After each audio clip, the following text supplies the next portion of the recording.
We ourselves are profoundly historically conditioned. You tread on English soil, but as you do, you hear a kind of echo of the words, of the language of those who've been there before. This universal approach to law utterly denies that. The legal system that we used to have was like a huge, extraordinary, constantly re-repaired ancient mansion. You knock it all down and construct a shiny, leaky office block. It's because the language is so highfalutin and abstract and grandiose that it manages to absolve itself from any accusation of consequences, because it is, after all, just a utopian dream. Imagine there are no countries. Imagine there's no war. That's all the left ever claims to be doing, is imagining horrible things away. What a sad testimony to national decline. I don't know about you. Occasionally, I weep. And then I think, all we've got to do. Welcome to David Starkey Talks. This week, David is talking to me, Anna Loutfi. David, I'm delighted to be speaking with you today, and I'm very grateful for you to have me on. I thought we'd start with the question of human rights. I am, for my sins, a practising human rights barrister. You're a very odd one, aren't you? You're on the right side. Yes.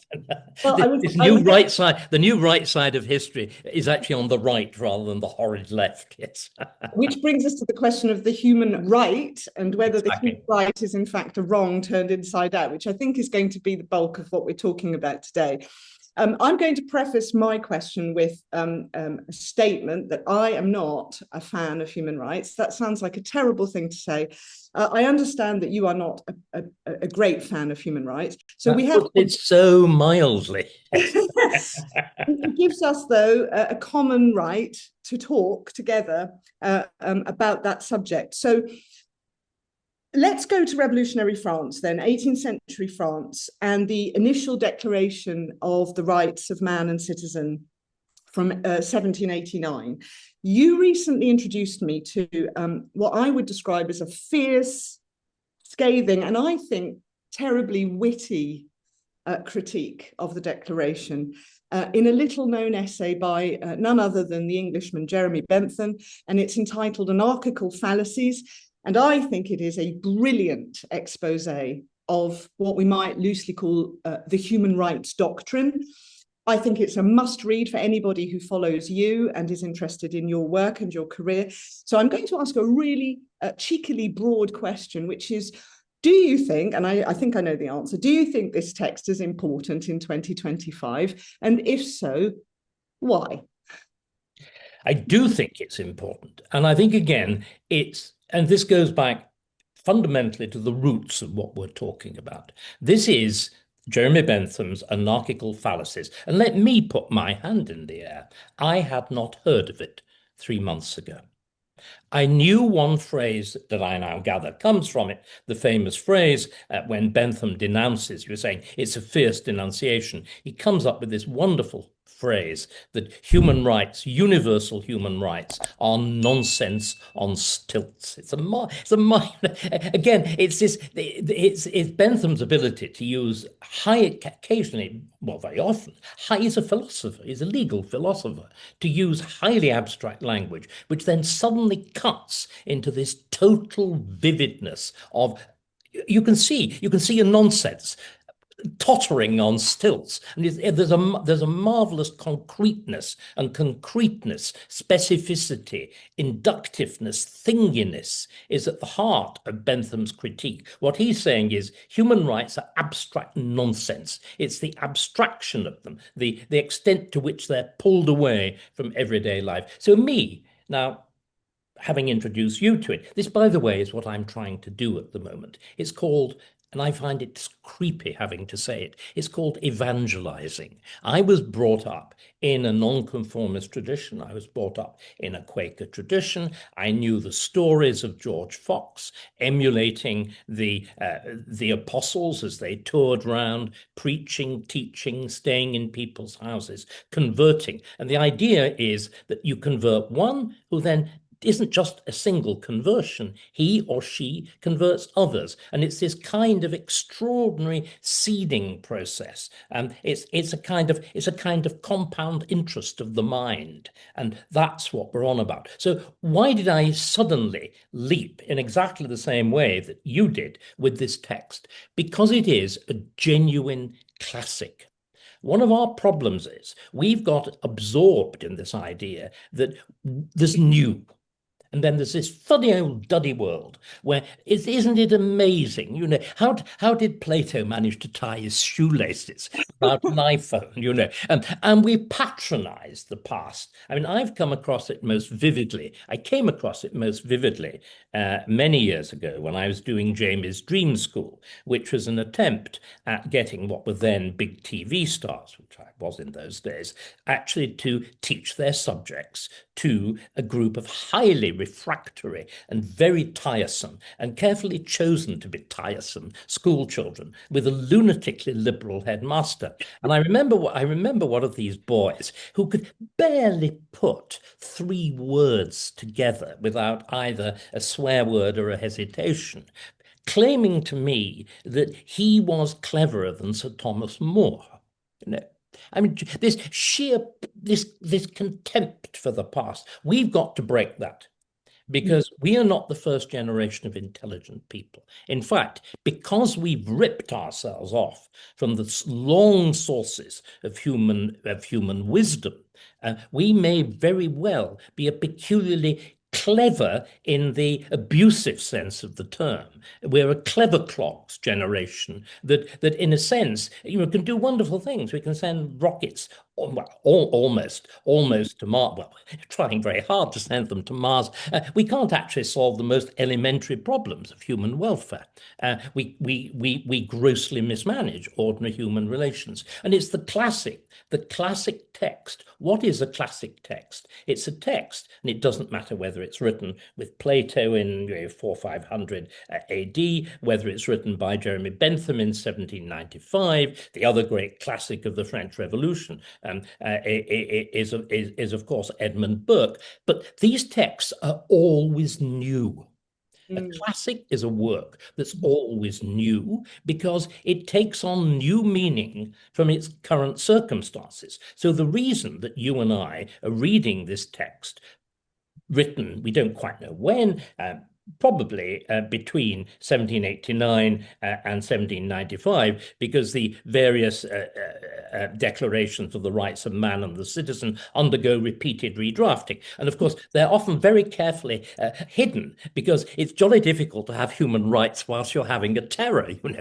So you carefully put them in a large box and forget about them. And so finally, it goes into a form of publication in 1795 and so on.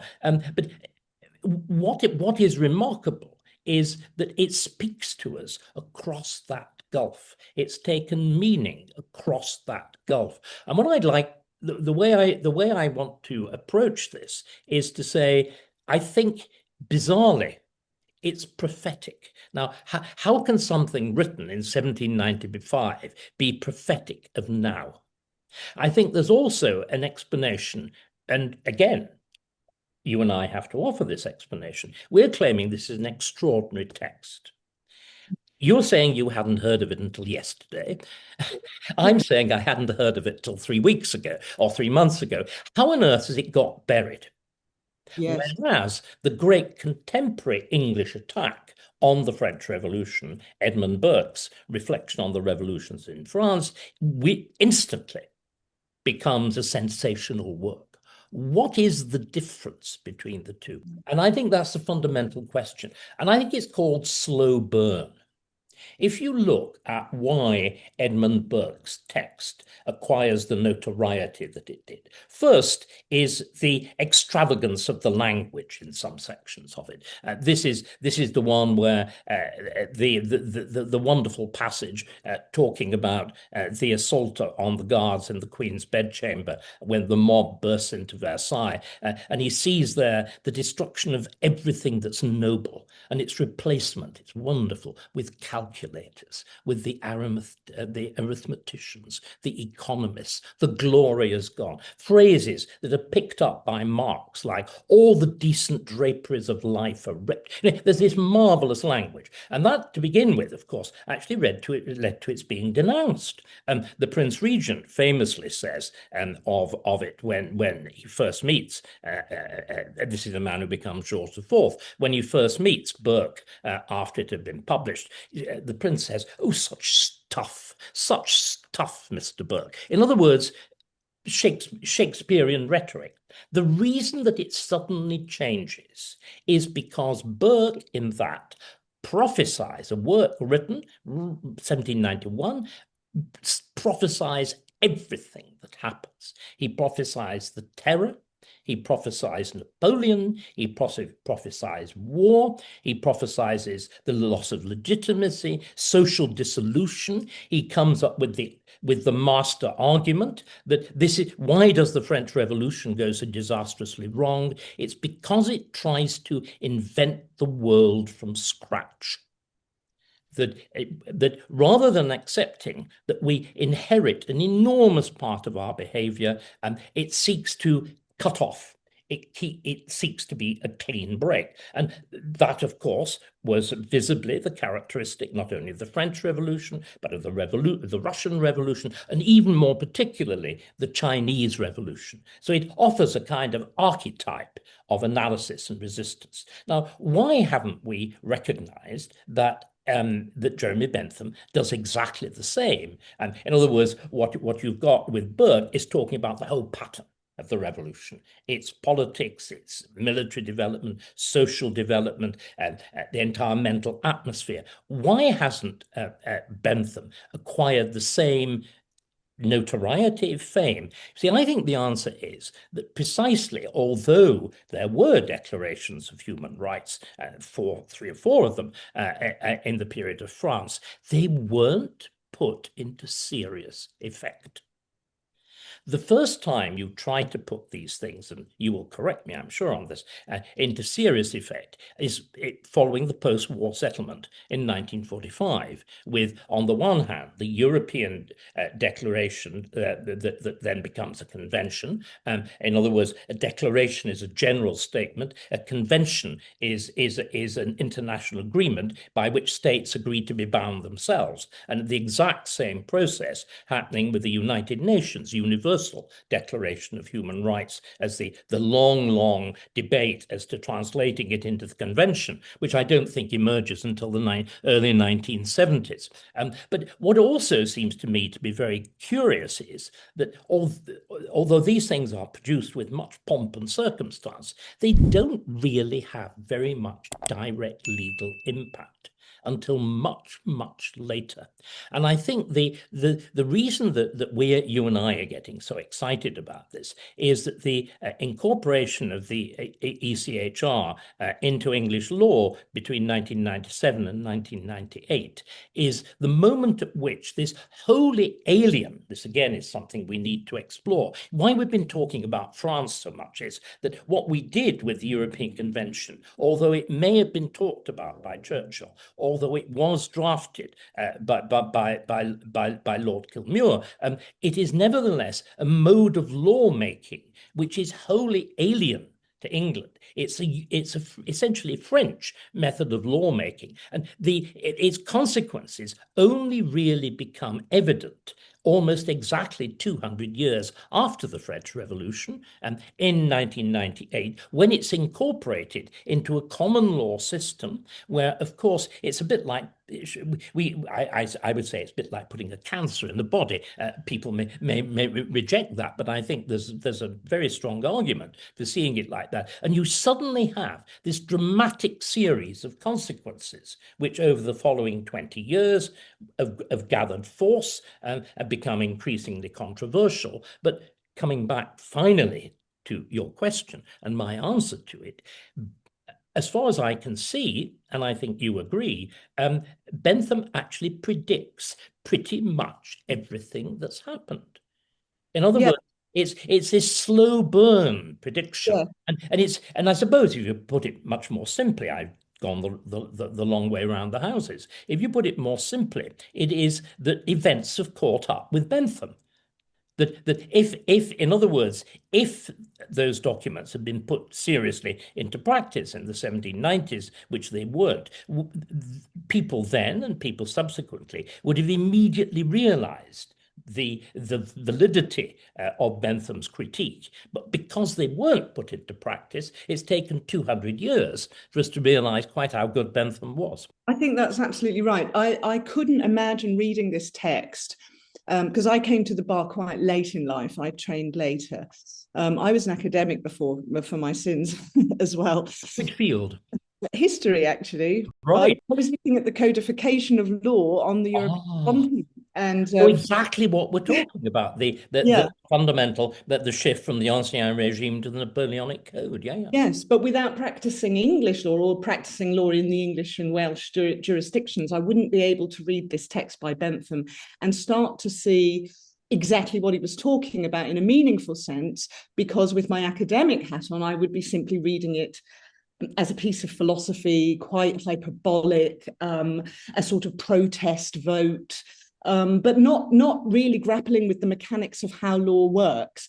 Whereas coming to it from my jurisdiction of practice now, where I am grappling with what you call the cancer of human rights, I don't think that's too strong a word. We might have sort of objections to it, but I use the analogy of the parasitical, the parasite. So I talk about, for example, the way in which human rights apparatuses install themselves as if they were the indigenous law of the land, and behave as if they were, and displace, pre-existing legal arrangements and institutions, so that people forget about those original legal arrangements and focus on human rights as if it were the natural inheritance. And it does this very effectively because, of course, the word right does have a revolutionary history in law, and Bentham talks about that. But what I think, to speak to your point, is really significant about Bentham is that he makes it possible for lawyers in today's era, in the 21st century, to really understand what is wrong with human rights law, because he's actually, rather than depicting the sociological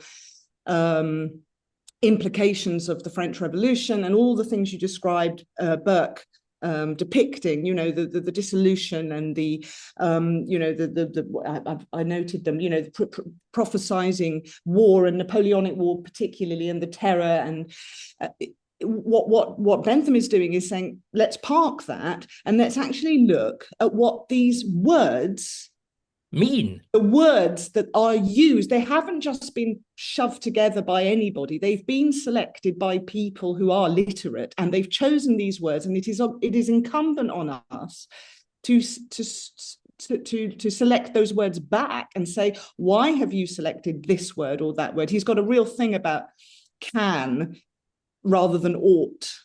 And he's got a real thing about nouns such as society or necessity. He wants to break those all down and say, what does necessity mean? What does good mean? What does society mean? And I think this is part of his moral critique. And I was going to ask you about this. I think that he provides a moral critique that is more powerful than Burke's, because he sees the abstraction of the language, which I think he finds deliberate, as a way of attributing great legal weight to the words that are being imparted through the Declaration. But because they are so abstract, these propositions, he describes them as carrying more weight than they could possibly bear. So they have to, in practice, they would have to become less than abstract. And in so becoming less than abstract, they become the very thing that they claim not to be, which is partisan, arbitrary, coercive, and basically operating in the interests of a pre-existing ideology that underpins the Declaration, that is never allowed to be explored because of the universalism of the abstractions. So I was wondering if you find that a compelling moral critique, and moral is morality and law are not always easily aligned, but I think they are and should be. So do you find that a compelling argument, that he provides us with a moral critique of human rights, which we've learned in the 21st century to think of as anathema, because by definition, to be pro-human rights is to be pro-moral, to be It's to be a good person. Yeah. This dreadful, dreadful, dreadful phrase. Yes, you've taken a different line from what I would do. I am much less concerned with the idea of morality. I love it seems to me what you said is entirely true. But what I think he is essentially concerned about is the shift from high-level abstraction to practical consequence. What he is trying to force people to understand is, if we have a statement of such staggering generality, it can only become real law if it's condensed to a series of very narrow practical conclusions. And you get this, I call it ricochet. There is no actual formal connection in declarations of human rights between these grandiose statements and what we would now call the granular consequences. So what you need to link the two is exactly what you're talking about. You need this particular ideological frameworks. And I think, again, we've got to go back to absolutely first principles. The essential point that is being made by Bentham is, where do these doctrines come from? They come from chaos and revolution.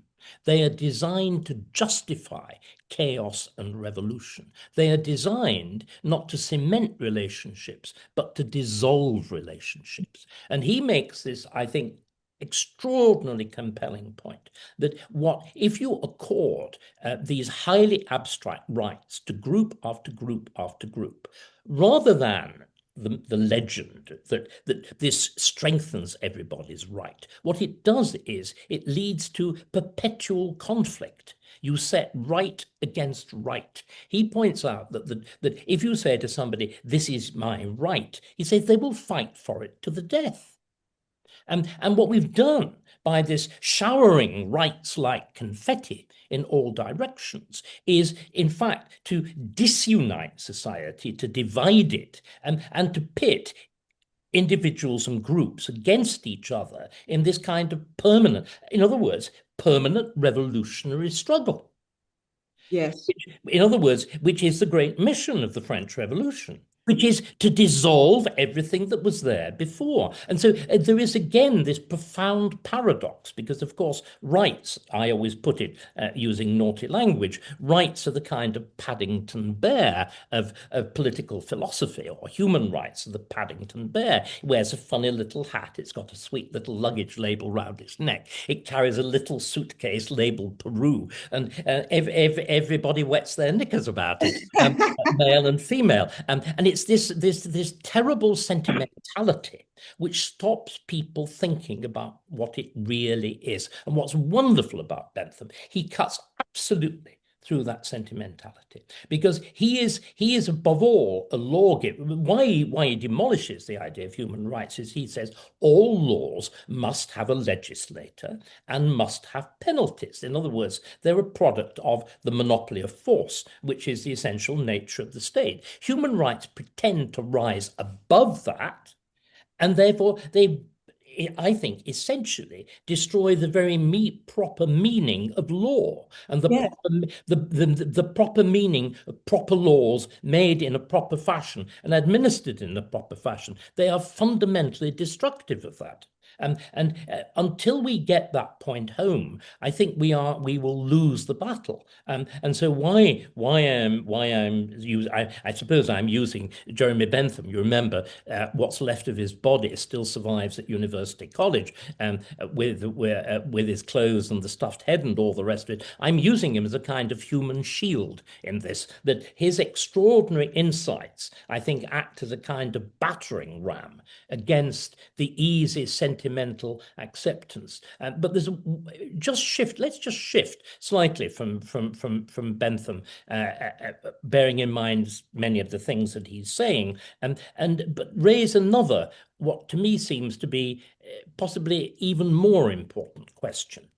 If we go back to the let's take the European Convention.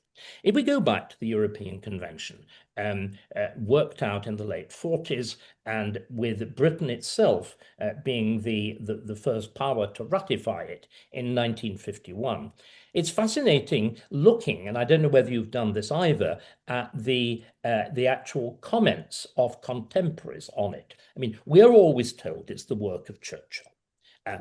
And shouldn't conservatives be ashamed of themselves for repudiating the work of this great man? Well, I bothered to go and check in the authorized biography, the multitudinous volumes of Gilbert's biography of Churchill. There is about half a paragraph on the subject. It was one of the many things he kicked around whilst he was in opposition without very much else to do, frankly. And it's there's no record of Churchill commenting on the final draft or anything like that. But what is interesting, there's abundant comment from the Labour Lord Chancellor of the time. This is the Lord Chancellor in the Attlee government. And Anna, it is completely fascinating. He makes no reference to Jeremy Bentham. I don't imagine he'd ever read him. But his comments are astonishingly, again, prophetic. What does this great Labour lawyer say? This is the worst drafted document I've ever seen in my life. Really? The words are used so loosely, he says, that the most amateur lawyer could make it mean whatever he wanted it to mean. He then goes on and says that this is, he said, and very interesting, he says, this is a reversion to primitive methods of law, like the old rule, if you may remember the joke in Chancery jurisdiction, that the Chancery law varied with the length of the Chancellor's foot. And he actually cites that. And there is this extraordinary attack on this thing. This is what he says simply is it's a ludicrous document. He points out extraordinary inconsistencies with common law and all the rest of it. So that's one really interesting thing about it. The other interesting thing is the Labour government's final decision to sign up to this document. And there's a wonderful documentary record of all of this. And it goes like this. There is a committee, of course, headed by within the Foreign Office, which is effectively looking at this. The Council of Europe is meeting, I think, in an inaugural meeting with this on the agenda. Well, we don't, but we've got to sign it because it would look bad if we don't. That's what they actually say. And then still worse, they go through it and say, well, actually, yes, the Lord Chancellor is right. There are many points here which are inimical, are hostile to common law positions. However, we don't think we need to worry about this very much because the document is largely symbolic and we don't think any of it will be taken very seriously. The sheer frivolity. Yeah. This constant thing that we see with Britain, it's the characteristic of the British position right from 45 onwards. Oh, we've got to show the way by being an international good boy. Yes, vanity is something, Bentham. It's a huge post-colonial vanity. That it's this idea that we've created a new rules-bound, marvelous world that's going to make absolutely sure there's no third world war, and we will be recognized as the great law-giving power and whatever. But in doing it, you subscribe to a vision of law which is completely the opposite of common law. It is this series of gigantic abstract principles. And it had to be an Englishman that made that point, not just because the common law is English, but because the universal declaration of the rights of man and citizen, and particularly the rights of man which Bentham hones in on very, very quickly, right at the outset of his essay, is to proclaim the law of France as the law of the world. And it's an Englishman who takes particular exception to that. And he says something like, the total subjection of every government to the French government is basically the remit of the declaration. Precisely. Imperialism there. It's the imperialism of rights. And of course, what it really amounts to is also, you can either see it as a kind of the European Union and the Council of Europe as the inheritors of this supranationalism, which is in fact greater Frenchism. Or you can see it more interestingly as the destruction of nationhood and the destruction of national autonomy and national self-determination, that peculiar which remember, I think it is the essential bequest of the English-speaking world. That notion of self-government, of the intrinsic right of self-government, which is the fundamental principle of Parliament. And the law gains its force because it has been acknowledged and made by a people for itself by due process. I mean, that seems to me to be the fundamental principle of common law, that there is that law is a self-generated thing within a national community. And of course, these kinds of law are the absolute antithesis of this. They deny fundamentally the nation state. They deny the frontier. And again, the very notion of the universalism denies any form of particularity. In other words, what it's saying is, and this again is the root of so many of these disasters, it's saying we are all the same. That the newly landed immigrant and the native are the same. Well, we all know they're not. We know that we ourselves are profoundly historically conditioned by our own experience and inherited historical experience. You're talking about language again, Anna. I mean, language is fraught with historical meaning. Language is in many ways the history of a people. The very phrases, we've been toying around with phrases, they're biblical, they're Shakespearean, they are the phrases of the great poets. It's that sense of, caught particularly by poets like T.S. Eliot, that on the one hand you tread on English soil, but as you do, you hear a kind of echo of the words, of the language of those who've been there before. And of course, this universal approach to law utterly denies that. It tears down the structures of again, as Burke said, the legal system that we used to have was like a huge, extraordinary, constantly re-repaired ancient mansion that continued to work. And instead, what you do, you sort of knock it all down and construct a shiny, leaky office block. I mean, I really want to move, which you've already alluded to, the constitutional reforms of the 90s in Britain, our own revolution, which comes roughly 200 years later. And I think we do need to move to that and talk about our own human rights revolution and what Bentham might have had to say about the events of the Blair administration and their changes to the very fabric of our constitutional arrangements. But I would like to spend a little bit of time talking with you about language again. You've mentioned it just now. We've been talking about it a lot. I've mentioned something like a moral critique as my way of characterizing what Bentham is doing, as well as being a piece of profound legal philosophy. It's also a very practical grappling with the mechanics of what is being proposed. But again, to come back to the common law tradition that Bentham has inherited, without necessarily realizing it, he's bringing the common law into battle against the human rights regime because of his concern about the use of language. And I wanted to get your thoughts about the common law itself as somebody who doesn't necessarily practice in that tradition, but you're probably one of the most authoritative voices in the world on the English common law and what it means for society. And I think your erudition and your use of language equips you further to speak about the relationship between the common law and language, because I think what Bentham takes umbrage at is not just the general critique that these propositions are too abstract and in anybody's hands they can mean anything. But by contrast, what happens under common law jurisdictions, even when we go straight to the parliamentary context of the draft, the legislative draft, we use words sparingly.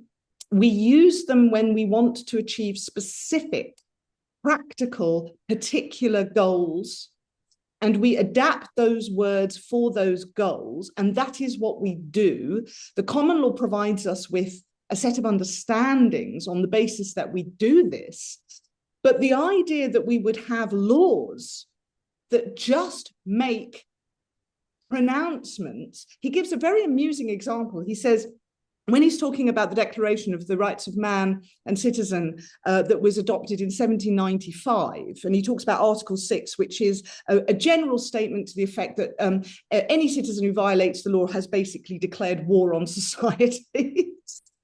And he says, let's imagine a benevolent English legal state that wishes to be kind to a set of button makers.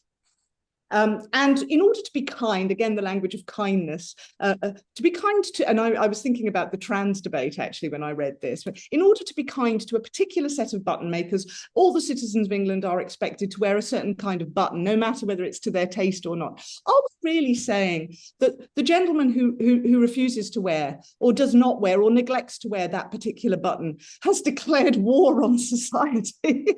And but you see, it's a wonderful literalism. I mean, what he does, it's a particular English cast of mind. Yeah. It's exactly like Dr. Johnson when he's confronted with Bishop Berkeley's highfalutin nonsense that the world only exists because God invented it. You know? And what does Dr. Johnson do? He kicks a stone. And he says, it's there. I refute it. It's there. I refute you. It's there. And this seems to me to be something utterly fundamental. It is why England suddenly emerges in the late 17th century as this absolute furnace of the ideas of the new science. It is essentially inductive. It's a product of real life experience. Whereas France, at exactly this point, goes off in the opposite direction with Descartes. And the idea of the world being pure mind, and the idea of philosophy in the form of, I think, therefore I am, in the form of abstract thought, shaping reality downwards. In other words, you have an inductive culture, which is England, a hard-nosed hit objects, kick stones, make cotton, revolutionize agriculture, against this other culture of abstraction and deductive thought. And it's astonishing that this essay ends, that Bentham's essay ends with what? It ends with an attack on Descartes on exactly these grounds of overblown, elevated, empty, disconnected language, and a huge hymn of praise to another Frenchman, to Lavoisier, the man who founds modern chemistry, and by the way was executed by the French revolutionaries. And a wonderful, another wonderful turn of phrase of Bentham when he makes a remark, this pioneering chemist, assuming that any chemists in France are left unmurdered. That unmurdered phrase, wonderful. And then he says that Lavoisier is able to revolutionize science, able to revolutionize chemistry because it is experimental, because it is practical, because it's looking at real things in real places, doing real things to each other. And so it's wonderful. I mean, this essay, which plays and shapes with language in the way we've been discussing, ends with a statement of what, in the form of anecdote, in the form of two, if you like, intellectual biographies of Descartes and Lavoisier, amounts to a statement of philosophical difference across the channel. And the tragedy is, it seems to me, that if we go back to the 1790s, if we go back to that great French revolutionary moment, Britain knew exactly how it had to respond. It had to stop it. It had to resist it. It had to root it out. And what we did in 1997 was precisely the opposite of what our ancestors had done 200 years before. We embraced this profoundly sloppy, sentimental, dangerous mode of thought and effectively undercut not simply our law, but I would argue, you use that word revolutionary, and I think that's what happened. We had a slow burn revolution in the 1990s, and it combined exactly what, not simply Bentham, not simply the legal changes of the European Convention or the invention of the Supreme Court or the Equal Opportunities Act. It amounted to a rewriting of the foundations of the state, and it arguably amounted to even changing the population. Because again, Blair and that first great wave of immigration, which was done to rub the nose of the British people in diversity, what that amounts to, let me read again these classic texts. This is Bertolt Brecht in East Germany. And there'd been a particular hoo-ha in East Germany, and there'd been early tensions in the shaping of the new ideal society.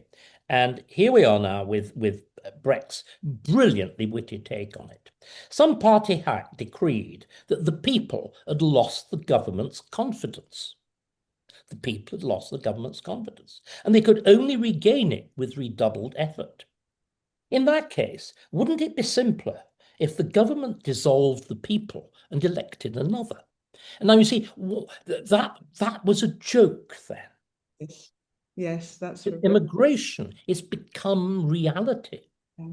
You've actually changed the population. And there's a great discourse going on now about when Blair said we were a new country. We all laughed our heads off. But it looks in retrospect as though that was exactly what he achieved. There is a deliberate rupture with the historic past. There is a shattering change in our constitutional and legal arrangements. And finally, it's capped by the largest change in our population since, I would argue, ever. The Norman invasion, the Roman invasion, the Anglo-Saxon invasions were mere pinpricks compared with the numbers that have arrived in Britain in the last 20 years. And so we really have seen genuine, 200 years after the French, we've undergone this thing that was determined to shape us from new.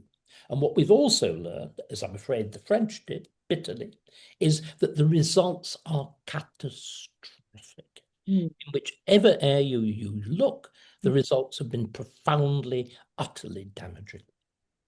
Yes, I mean, I was going to allude to it earlier, but I didn't want to interrupt your flow. But just listening to the daily news, I mean, the sorts of stories that now flood our daily broadcasts.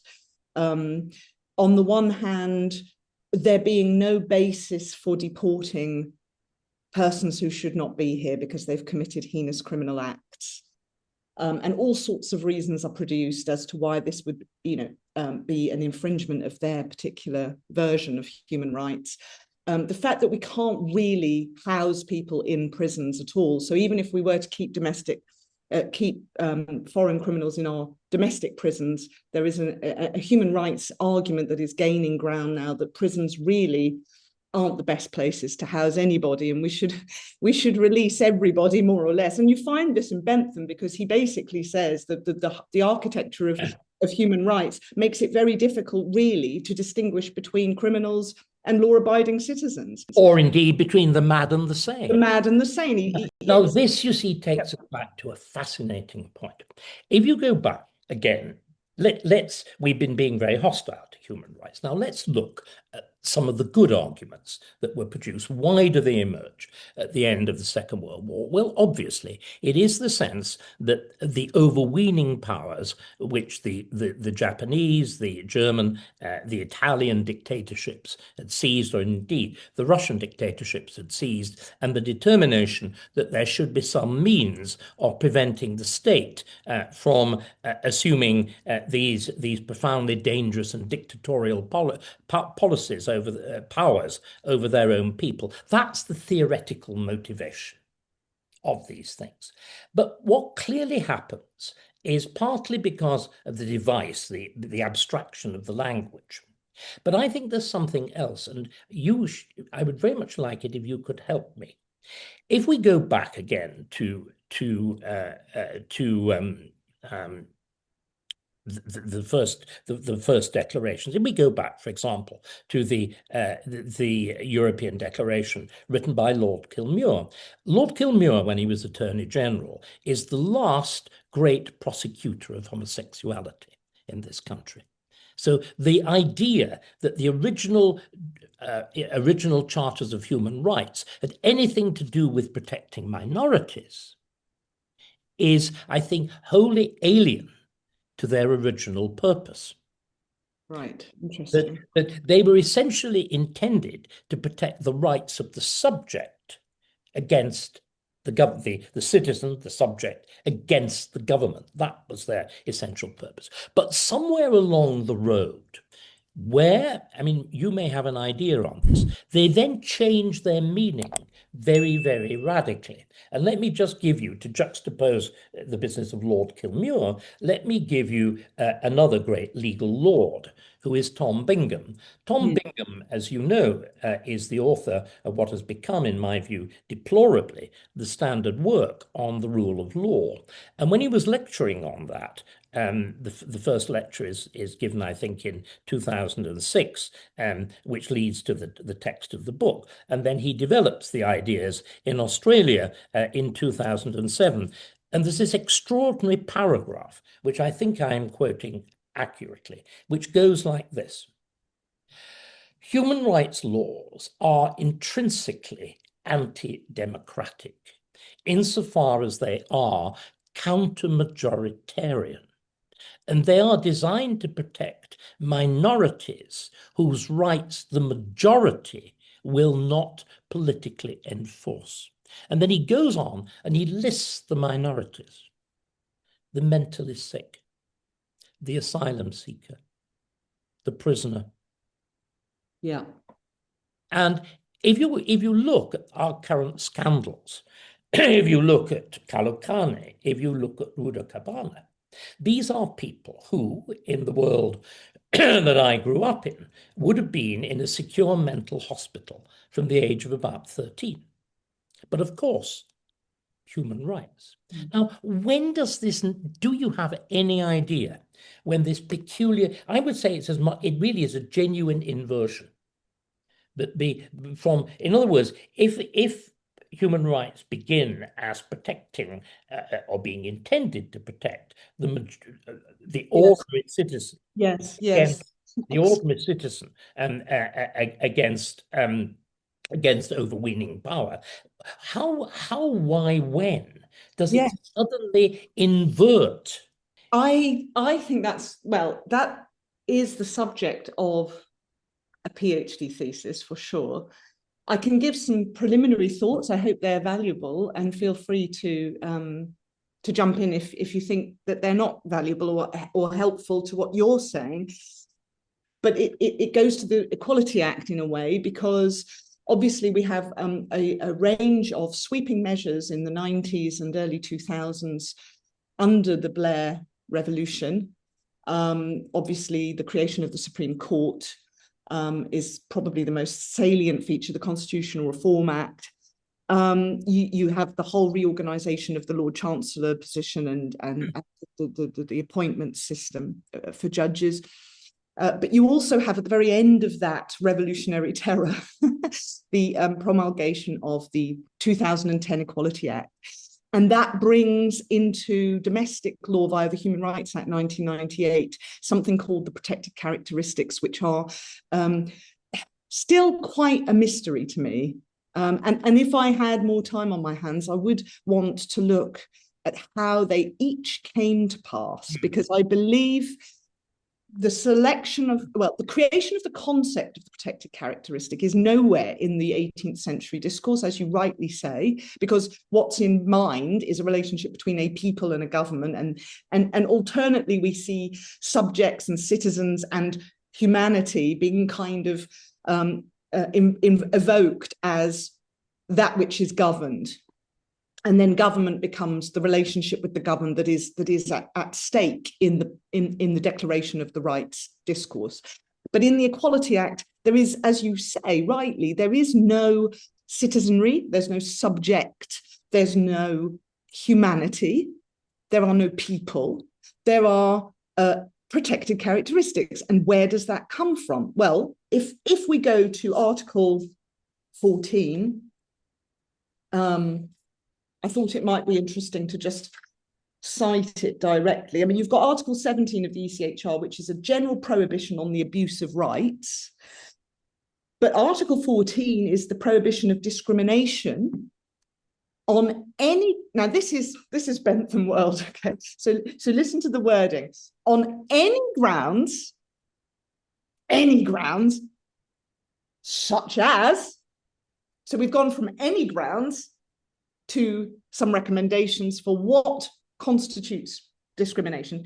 And in Article 14, such as, which I would say is not legal wording. I mean, how can we rely on phrases like such as? But anyway, prohibition of discrimination on any grounds such as sex, race, colour, language, religion, political or other opinion, national or social origin, or association with a national minority, property, birth, or other status. So sandwiched in this list of grounds on which grounds discrimination is prohibited, we do see references to association with a national minority. And I find it, I mean, I'm interested in other aspects of this list. I'm very interested in the fact that it states that political or other opinion is not grounds for discrimination. It's prohibited grounds for discrimination. Whereas if we go to the Equality Act 2010, domestic law, political opinion is not a protected characteristic. And as you know, and as we've discussed in the past, it's actually codified as belief. Yeah, as I constantly say, the only things that are protected are things that are not grounded in reason. Yes. You have to have a really silly opinion for it to be protected. That would suggest that there was this subterranean matter of as it were, the rights of minorities. But what has clearly happened is that such as list in Article 14 has suddenly grown into a kind of gigantic mushroom, which has pretty well taken over everything. The rest of the convention is now essentially subordinate to that. Isn't that roughly what's happened? Yes. And I think it's in other words, it's the ultimate example of tail wagging dog. Yes, and I mean, Bentham says if you have a man with £50,000 and a man with no pounds, or francs, or whatever the currency we're talking about, then what does it mean to say that all are equal in status, all are equal in property? They're clearly not, because you've got a man with a £50,000 in his bank account and a man with no pounds and probably no bank account. So what are you doing when you say not only there shall be equality, which is not what the convention says. It's not what the Declaration of the Rights of Man says. It doesn't say there shall be equality. It says there is equality. Man is born free and equal, and he is free and equal. And so Bentham says, well, given that that's patently untrue in every society known to man, what is the function then of stating this general principle?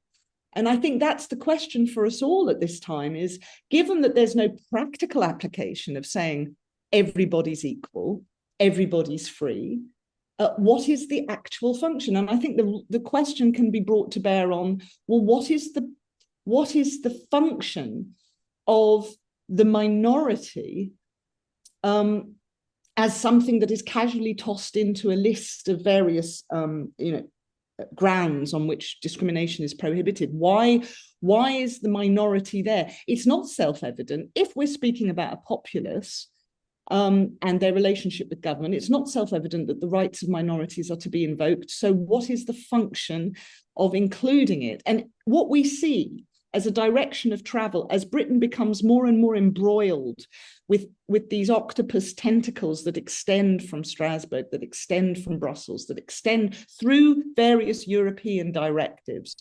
Throughout the late 90s and 2000s, we see an increasing emphasis on the importance of toleration of minorities and even respect for minorities. I mean, that word respect comes out of the European directive, I think 2010. I forget the precise name of it, but there are all sorts of grandiose statements about the fight to combat racism, hatred, and xenophobia, and the idea of respecting minorities becomes somehow it becomes sort of a synonym for human rights proper. That is the very basis, the very essence of human rights. And so the question then is, well, what is not the minority, and where do they stand in this picture? In other words, the majority. Yes. It is this extraordinary, again, it's, as I said, it seems to me to be fundamentally tail-wagging dog. But I think there's a bigger question, and we're drawing to an end, obviously, but which is, and it again underlies most of Bentham's critique. What we're really talking about is, in human rights legislation, it is not really a legal use of language. What we're actually seeing essentially is rhetorical. Bentham again makes the sharp point. These are laws written in the theatre. Yes, clappable material. He says these are laws written in the theatre. These are laws written for applause. Actually, the Equality Act wasn't a law written in the theatre. It was a law written in the television studio, which is the modern equivalent, because one of the key figures in it was, of course, Trevor Phillips, the journalist. This is journalists' law, and this is exactly what Bentham was criticizing so savagely. But it's also another thing. A journalist believes essentially in the magical power of words. Words not as proper legislative tools, words not as analytical things, but words as incantations. And human rights law is essentially incantatory. And this is, I think, the whole problem with the left. The left believes in the magic of words. It was striking when we were discussing in the meetings which had been held on this, and we had Liam Halligan talking about the financial consequences here. If you actually look at the left's entire approach to this alleged central question of growth, what do they do in this country? They introduce every measure which is including the whole apparatus of employment rights and whatever, which is guaranteed to inhibit or absolutely stop growth, at the same time that they're performing a rain dance saying we must have growth. And so you have this total bizarreness of rhetorical law. And a rhetorical politics and a rhetorical magical approach to life. The whole of transgenderism is the notion that words are essentially magical, isn't it? Yes. If I suddenly happily I didn't have the experience, but had I wakened up this morning having that inner sense of gender dysphoria and proclaimed, on air now, I am a woman, apparently there would have been there would have been an external transformation that reflected my innermost conversion, and I would have become one. It's magic. It's like performing transubstantiation. It's like pronouncing hoc est corpus, as miraculously bread and wine turn into flesh and blood. And I think you and I don't believe it. But unfortunately, we now have a state that has come very near and arguably within a whisker of this position when it takes a decision of the Supreme Court actually to say that the words don't actually make a woman. I mean, you can see we were literally one sentence away Yes. from the 2 + 2 = 5 of 1984. Yes. Yes. And without that clarification, albeit that the campaigners for the right to self-identify as whatever gender you want and to make these sort of verbal declarations that become law and all that magical incantation or magical thinking, for all its frippery and for all its stage theatricality, its clappable nature, as Bentham mocks it for being, we can see with that particular example the violent consequences. It's not without Appalling consequences. There are violent consequences if you put you know, a male sex offender in a female prison, that there are clearly violent consequences, or consequences, whatever you want to call them. There are practical material consequences. And it is that inability, it's because the language is so highfalutin and abstract and grandiose and theatrical, that it manages to absolve itself from any accusation of consequences, because it is, after all, just a utopian dream. Imagine there are no countries. Imagine there's no war. That's all the left ever claims to be doing, is imagining horrible things away. And when you confront them with the violence of this approach, which prevents people from making practical decisions and arrangements that actually do have important safeguarding functions, you end up with, as you say, chaos. And of course, Bentham's point is that human rights does nothing more than preach insurrection, and it has no answer to the violence that ensues. So isn't it extraordinary how complete a circle we've come in this conversation? Yes. But equally, what a sad testimony to national decline and to the decline of a national, I think there is a thing called a national intelligence. The confidence of the British response to these absurd ideas of universalism of the French Revolution the first time round, and our abject submission. You remember Wiebeck's novel, Soumission, the abject submission this time round. I don't know about you. Occasionally, I weep, and then I think, all we've got to do is exactly what Bentham did, exactly what Dr. Johnson did. We need to kick that stone. These are the real consequences. And finally, I suppose, I still do trust that basic instinct of the British people, that wonderful stone-kicking sense of practicality, their ability to laugh at the big word in nonsense. Maybe it's that. Maybe it's our fundamental, do you know what dare one said, unseriousness. You have to be a very, very high-minded intellectual to take this sort of nonsense seriously. And the basic crap in so much British populist culture may actually be our salvation. Well, it's been an absolute pleasure, Dave. I really enjoyed it, and I'm very grateful for your time today to help me make sense of this very messy landscape. And I'm instructed in my instructions to say a very warm goodbye, but I would also say to your listeners and watchers that they really must read Jeremy Bentham's Anarchical Fallacies and get in touch with David and share your thoughts about it with him, because I think both he and I would be greatly interested in your response. It'd be wonderful. Absolutely.